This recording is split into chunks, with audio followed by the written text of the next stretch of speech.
porque eu acho que a gente pode, a partir dessa discussão, traçar um pouco não só o perfil passado e presente do Brasil, mas o perfil futuro, que a gente vai fazer no Brasil para mudar esse Estado. Eu procurei aqui achar um poema do Gregório de Matos. Minha casa está uma zorra, porque eu estou mudando de casa, então eu não consegui achar as minhas obras encaixotadas, do Gregório. Mas eu queria começar exatamente, não dá para a gente falar em Estado brasileiro, no Estado brasileiro, sem entender o significado da formação social brasileira e do que é o caráter desse Estado. Né?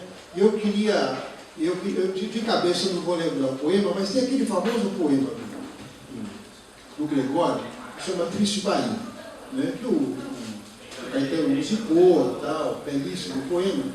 E tem um momento que ele fala: Triste Bahia, o quão de semelhante, a ti tocou-te a máquina mercante. Agora eu vou lembrar o resto, mas eu queria pegar esse início dessa estrofe para dizer o seguinte: o Gregório de Matos, sem querer, ou sem querer querendo, como diz o grande pensador mexicano, como é que é o Chapolin, né? Percebeu o caráter, a forma daquela sociedade colonial onde ele vivia, na Bahia, uma cidade importante, que era a capital da colônia portuguesa no Brasil. A ideia de a ti tocou-te a máquina mercante, eu acho que é dar um corte no tipo de colonização que nós somos oriundos. Né? Obviamente, quando saiu o microfone, né? Vai explodir. Tá bom aqui? Melhor, né? Você me ouve? Isso é sabotagem. Isso é a alma da Margarida. É a alma da Tati. Tá bom aí, Margarida? Alô? Você sabe que ela vai privatizar o inferno, né? A proposta já é privatizar o diabo. O diabo é universal. Não, o diabo vai virar particular, privatizar. Bom, na verdade, quer dizer, o caráter da colonização, de certa maneira, como dizia o Caio Prado Júnior, né, dá o sentido da forma de organização societal. O sentido não no sentido teleológico, obviamente, mas no sentido histórico. Né? Óbvio que a gente sabe que o Brasil nasce num período da expansão mercantil, no período do mercantilismo, é o período da acumulação de capital, que o Marx vai chamar processo de acumulação de capital. Então o Brasil e as colônias da América já estão inseridas nesse processo de longa duração, né? Que é o processo de acumulação capitalista, de transformação, de metamorfose das relações sociais que passam a ser parametradas pelo mercado. Quer dizer, surge o absolutismo, surgem os estados nacionais. O primeiro estado nacional a se constituir, pelo menos um dos primeiros, é Portugal, a partir da Revolução de Assis, né?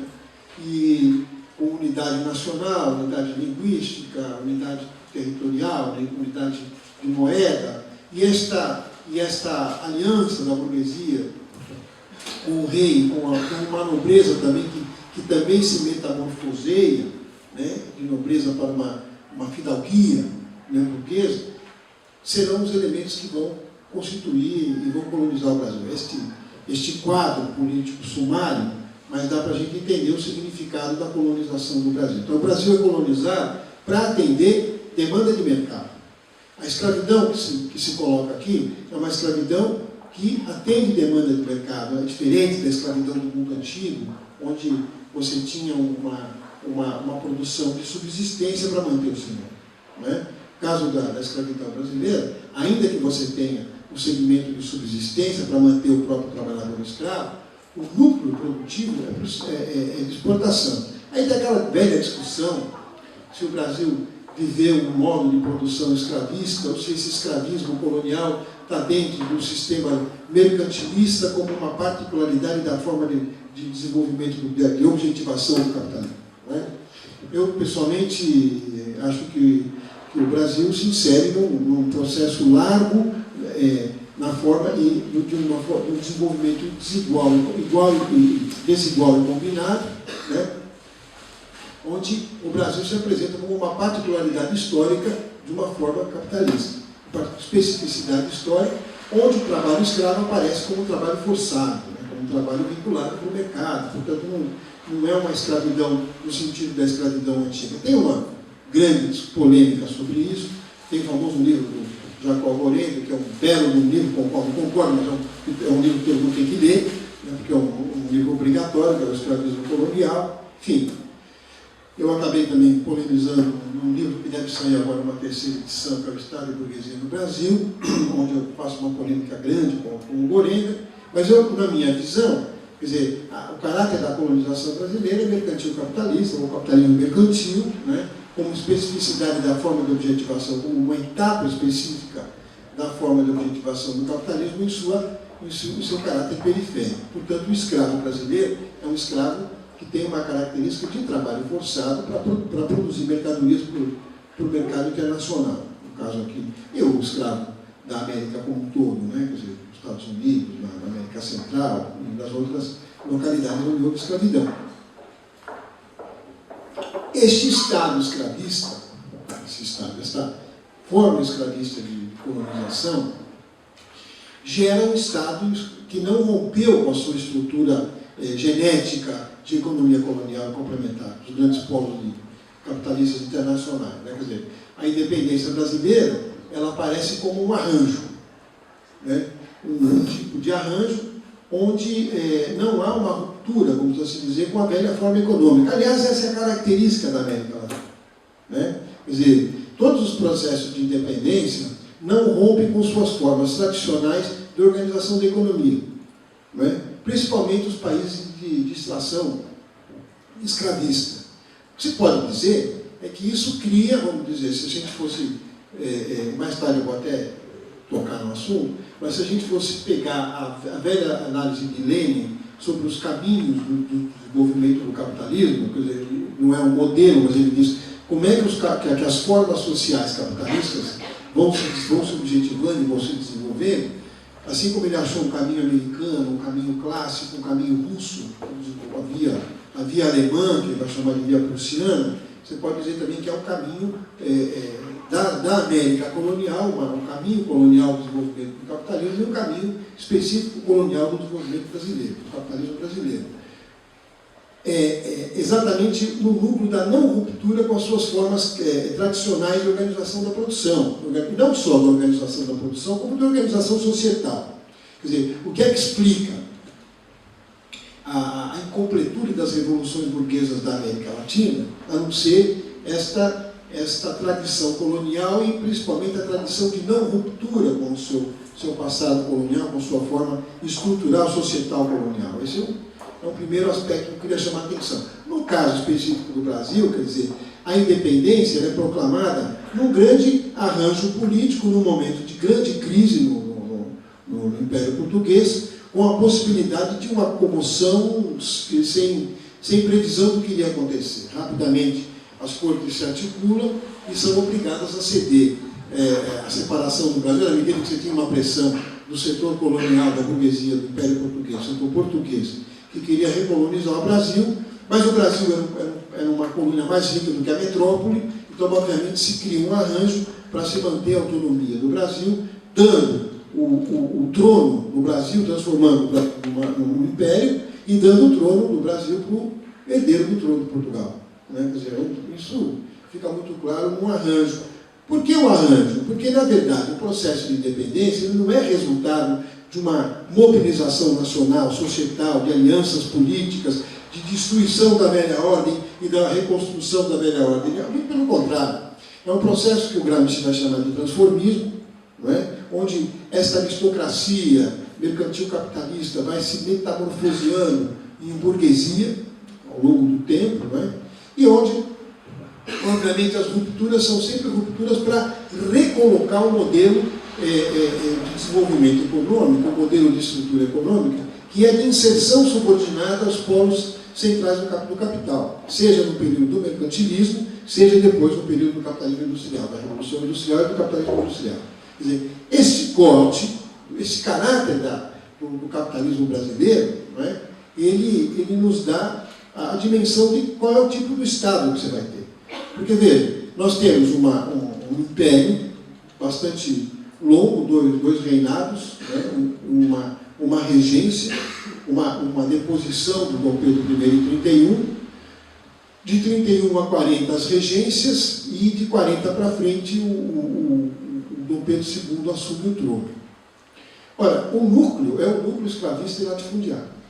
Ainda que você tenha, nesse período, depois da segunda metade do século XIX, o início do processo de industrialização, de uma acumulação de capital no Brasil, tá? Mas não muda o caráter de aí sim, uma burguesia que vai se transformar, principalmente a burguesia do Sudeste, de São Paulo, uma parte do Rio de Janeiro, uma parte da de Minas, do Sudeste, vai se metamorfoseando de aristocracia mercantil e burguesia industrial.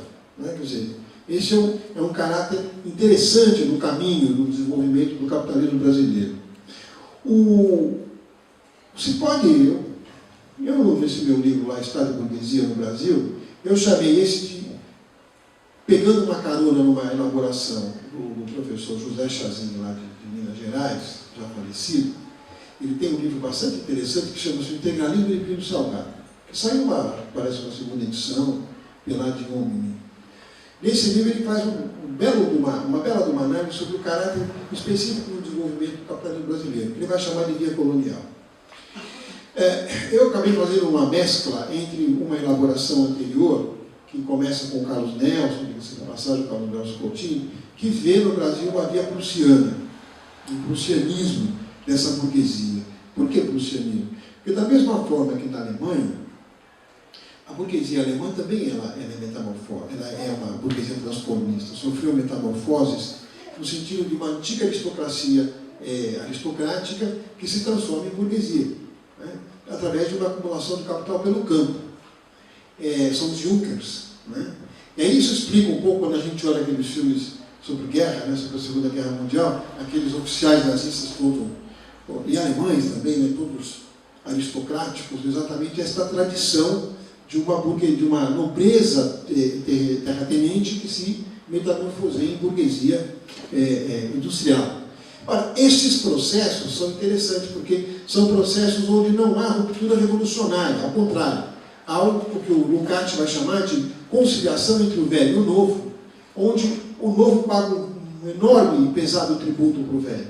Ou seja, você não tem a eclosão de uma revolução burguesa no sentido, por exemplo, da Revolução Inglesa do século XVIII, da Revolução Americana, da Revolução Inglesa do século XVII, da Revolução Americana do século XVIII, da Revolução Francesa, onde ali, quer dizer, as rupturas implicam no confronto com a velha ordem, né, com, diriam os franceses, com o ancien regime. Não é? No caso da Alemanha, do desenvolvimento do capitalismo alemão, não há esta ruptura. Né? E se vocês quiserem, também no Japão tem um processo muito parecido, onde os senhores feudais, né, se dissolvem, se transformam em burguesia, e os velhos shoguns, né, se transformam em burgueses que consolidam a sua Revolução Burguesa na Revolução Meiji, ou Restauração Meiji, de 1868. Né? E ali você tem muito claro um Estado onde também, como característica tanto no Japão, como na Alemanha, como numa parte da Itália, né, esse processo de modernização pelo alto ele se faz sem o povo e contra ele. Né? Com uma brutal repressão do movimento dos trabalhadores, do movimento dos camponeses. Claro que quando você fala na Alemanha, você fala numa Alemanha que chega atrasada, mas se industrializa. Né? Você fala num Japão que chega atrasado, mas se industrializa. Mas quando você fala num processo parecido no Brasil, e é muito parecido, tem que se acentuar as semelhanças para a gente poder ver onde estão as diferenças. Né? Onde está a diferença? Primeiro, o Brasil, no processo de construção do Estado Nacional, não é um Estado industrial no sentido como era a Alemanha, como era o Japão. Né? Não havia um processo de destruição das formas arcaicas econômicas. Por exemplo, quem assistiu aquele filme Último Samurai vai perceber isso. Quer dizer, o que é isso? Quer dizer, no Japão, a forma de desagregação da velha estrutura feudal, do velho shogunato, que ainda são os resquícios, né, que são desmontados por um Estado moderno, capitalista, que faz uma revolução pelo alto, uma revolução conservadora. Na Alemanha é a mesma coisa. Quer dizer, o campesinato ele é desmontado e uma parte dele vai para a produção industrial, outra parte fica vagando e fazendo revolução, e fazendo movimento. Já os textos do Engels, Revolução contra a Revolução na Alemanha, nos dão essa dimensão. No Brasil, tem um problema. Não só temos baixa industrialização, como a tal da sociedade civil não existe. Porque como é que você faz sociedade civil burguesa, né? Como diria o Marx, Bürgerliche, como é que você faz uma sociedade burguesa se você não tem homens livres, você tem escravo? Então a primeira contradição é o caráter do liberalismo, que o Roberto Schwartz, o Leandro Conde vão chamar, e o Carlos Nelson, vão chamar a atenção para esse elemento. Quer dizer, como é que você pode dizer que o Brasil, quando a gente abre os portos para os países amigos, já em 1808, entra no liberalismo, mas no liberalismo deformado, ou, como querem alguns, ideias liberais fora do lugar, né? Ou como querem outros, ideias no lugar. Por quê? Como é que você faz uma estrutura de Estado liberal, né, tendo como base da sociedade o trabalho escravo? Então já é um problema complicado você ter pequenos grupos de trabalhadores livres, uma sociedade absolutamente cerrada, né, com uma hierarquia fechada e com uma postura de repressão permanente dos movimentos sociais. Um grande exemplo disso são os movimentos no período da regência, entre 31 e 40, Balaiada, Sabinada, né, todos os movimentos afogados em sangue, com brutal repressão do aparato estatal. Seja no período em que os liberais estiveram na regência, seja no período em que os conservadores estiveram na regência, entre 9 anos, 1831 a 1840, 9 anos de repressão brutal aos movimentos sociais. Não é só isso, quer dizer, se nós fôssemos fazer um perfil, mesmo já um Brasil republicano, e já um ano depois da abolição da escravidão, ou um país onde a escravidão vinha degradando, não há nenhuma política de inserção social daqueles trabalhadores que ficaram por 300 anos inseridos numa estrutura de trabalho forçado ou de escravidão. Muito pelo contrário, se abole a escravidão e a abolição da escravidão é um decreto de marginalização dos negros e mestiços brasileiros e dos índios. Né? Eu estava brincando aqui com a Marli, né, que o Darcy Ribeiro dizia que o Brasil é o maior país indígena do mundo. Os índios ainda se miscigenaram muito mais do que os próprios negros, né?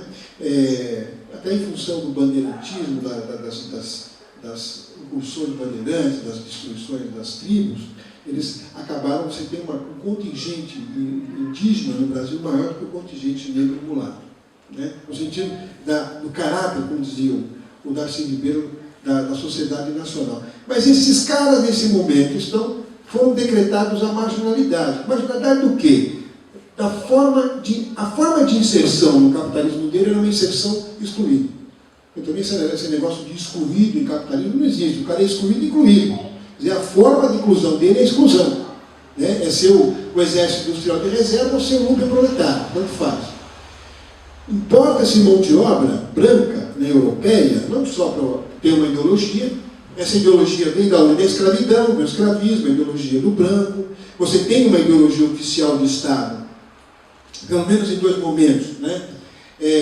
No primeiro momento, nos inícios da República, e já como reverberando os finais do Império, o nosso imperador, Dom Pedro II, era amigo próximo do Gobineau. É um grande teórico das raças. Né? A gente pensa que são os alemães, não são os franceses que vão construir a teoria das raças. Na sequência, você vai ter uma construção de um projeto nacional, né, em cima da ideia do latifúndio, da vocação agrária do Brasil. Ainda tem todo aquele debate se o Brasil vai ser industrializado ou agrarista, tal, que é um debate que os comunistas vão entrar depois, né, com o livro do Otávio Brandão. Mas o que é interessante é o seguinte, quer dizer, nesse elemento ideológico, o Alberto Torres, que é um cara da aristocracia mineira, foi governador de Minas Gerais, ele escreve um livro chamado Organização Nacional, das primeiras décadas do século XX, onde ele deixa claro o seguinte: como é que se resolve o Brasil, branqueando o Brasil. e bloqueando os índios e os negros. Os índios negros, segundo o Alberto Torres, eram raças inferiores e, como eles iriam se miscigenar só entre eles, eles iam desaparecer. E os brancos, como raça superior, iam prevalecer. Essa tese era uma tese que vinha diretamente dessa tradição de 300 anos de escravidão e 4 séculos de latifúndio. Então, nenhum país passa impune, não é, por 300 anos de escravidão e 4 séculos de latifúndio. Claro que depois, com um processo de inexorável de industrialização no Brasil, né, 4 séculos de escravidão está me ajudando. É 300 e pouco, mas nós vamos fazer 4 séculos de latifúndio e de escravidão. Né? Na verdade, quer dizer, depois com o processo de inexorável de industrialização no Brasil, o próprio contingente que vagava marginal, e não tem nenhuma novidade nisso. Vocês lembrarem, o servo da gleba vagou por 400 anos até ser absorvido na Europa na Revolução Industrial. Então, o capitalismo é isso. Uma parte desse contingente escravo, libertado, que vagava, é absorvido em parte na produção industrial, em parte no setor de serviços das grandes cidades, das médias cidades, mas a maioria foi expulsa para os morros e para as periferias das cidades brasileiras. Mas o surgimento do proletariado e o surgimento do capitalismo industrial acaba gerando uma outra concepção, que coloca que tem como teórico, um teórico que até hoje reverbera, que é o Oliveira Viana. Oliveira Viana era um mulato, né? Discípulo do Alberto Torres. Um mulato, contraditório, né? Um mulato, discípulo do Alberto Torres, para quem mulato era a degradação humana, porque o Alberto Torres dizia: o mulato pega tudo que é de ruim do branco e do negro, então ele é um ser instável, é um cara que nós devemos evitar o surgimento do mulato. Esse é o Alberto Torres. Oliveira Viana diz o seguinte: o Alberto Torres estava errado, porque ele não conhecia as teorias raciais, as teorias sociais modernas. Né? Isso Oliveira Viana está falando nos anos 30. Escreve um belo livro, importante, que o mundo leia também, As Populações Meridionais do Brasil, onde ele diz o seguinte: há um erro. Nós não devemos isolar os negros e os índios, nós devemos misturar. Por que é importante misturar? Porque misturando, como o branco é raça superior, o negro virando mulato é melhor do que o negro. O índio virando caboclo é melhor do que o índio. Então nós temos que oxigenar e branquear a raça. Essa é outra, quer dizer, é uma variante da tese, que é a tese, inclusive, que eu diria, muito em voga no Brasil de hoje. Não vamos pensar que isso é uma tese dos anos 30. Né? Uma das teses, inclusive, vigente nas Forças Armadas até hoje é essa: branqueamento da raça, o Brasil mestiço. O que é o Brasil mestiço? Né? Na verdade, é o Brasil branqueado. Né? Para eles, né? Quer dizer, não é uma ideia do Brasil mestiço como a gente pensa hoje, no Brasil multiétnico, multirracial, racial entre aspas, não existe raça, não.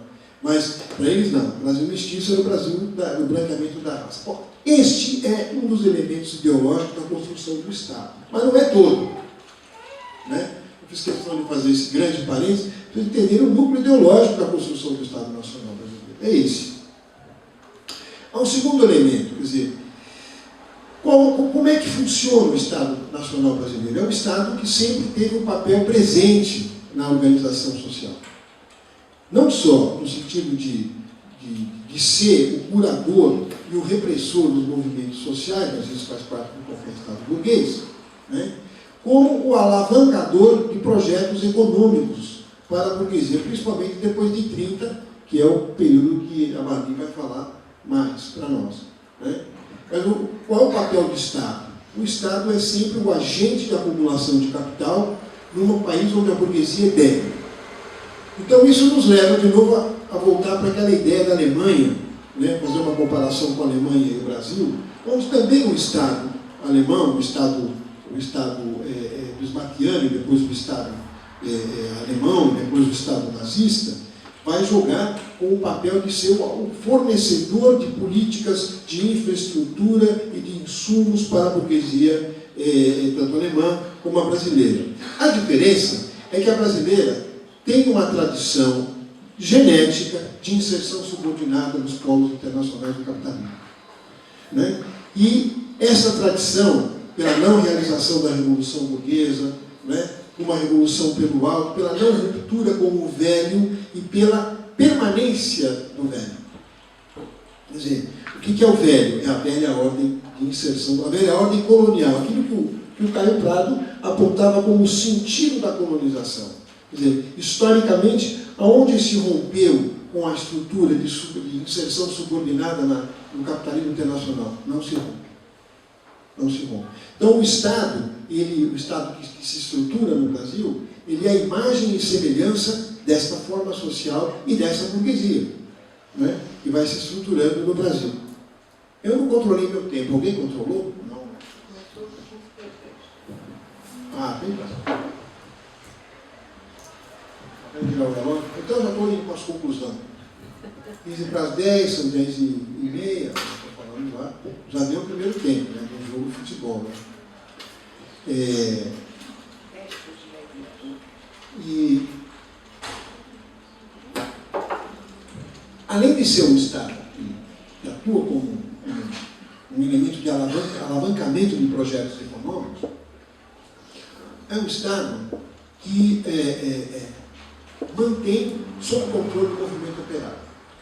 Não é à toa que a gente costuma dizer que o movimento operário brasileiro, os operários brasileiros eram tratados como escravos, não tinham direitos. Quer dizer, a conquista dos direitos sempre ficou no âmbito de uma relação formal. Quer dizer, você pode até dizer que com a República se até dá um passo avante na modernização capitalista brasileira, né?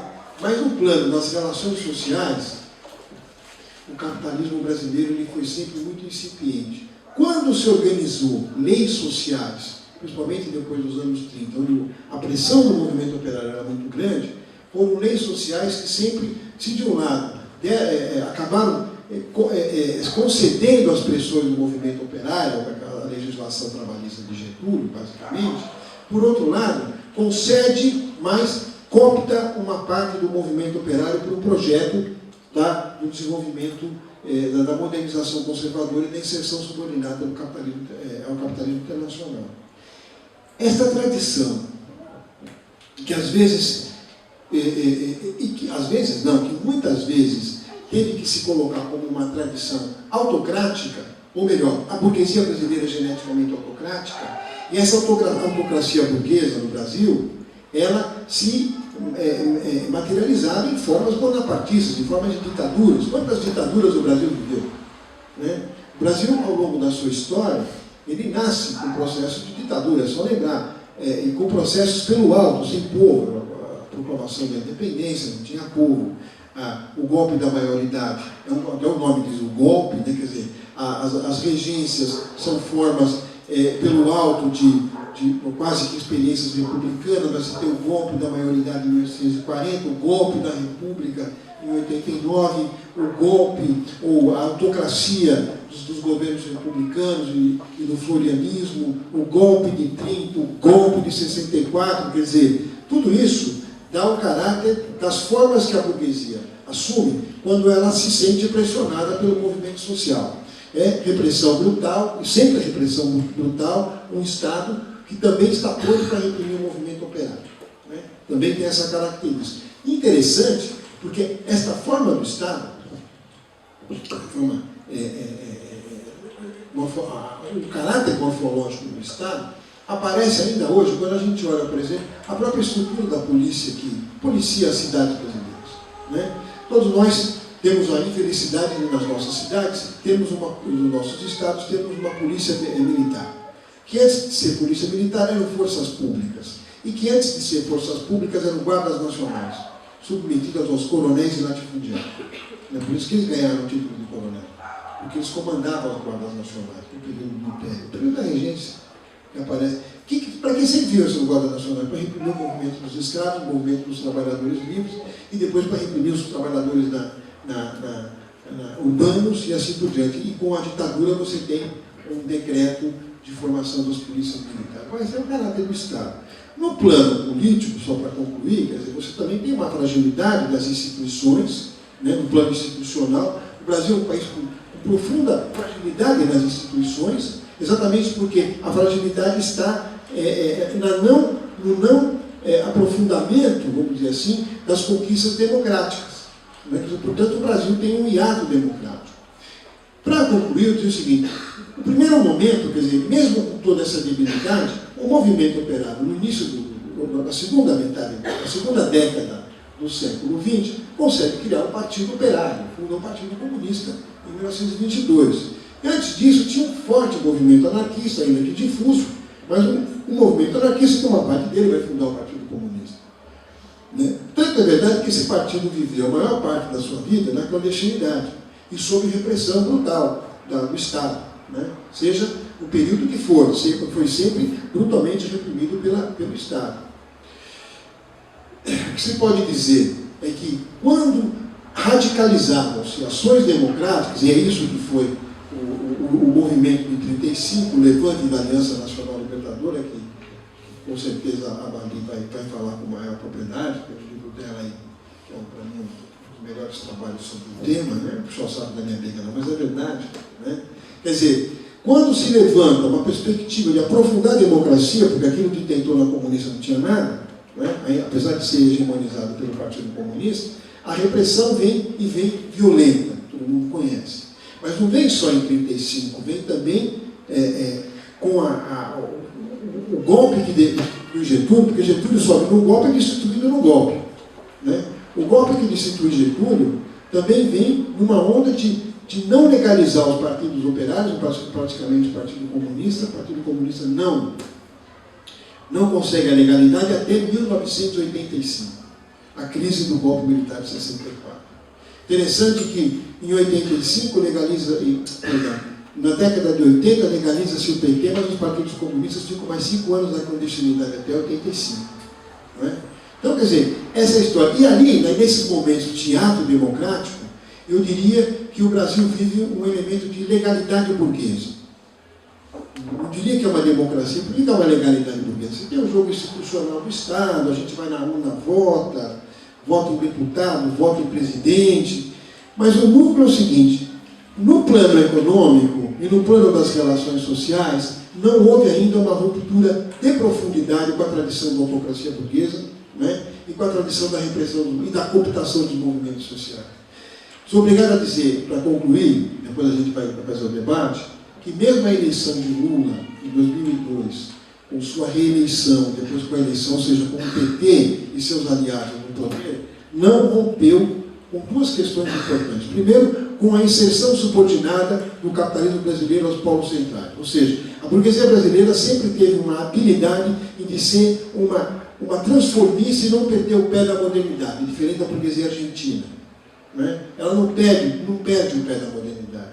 Eu diria que a burguesia brasileira é adepta daquela famosa frase de um grande escritor italiano, que é o Lampedusa, num romance chamado O Leopardo.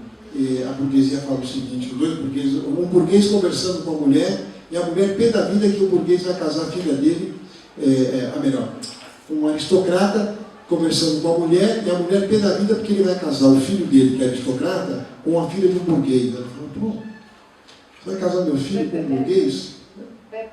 Pepe Merda. Você vai casar com o filho do Pepe Merda?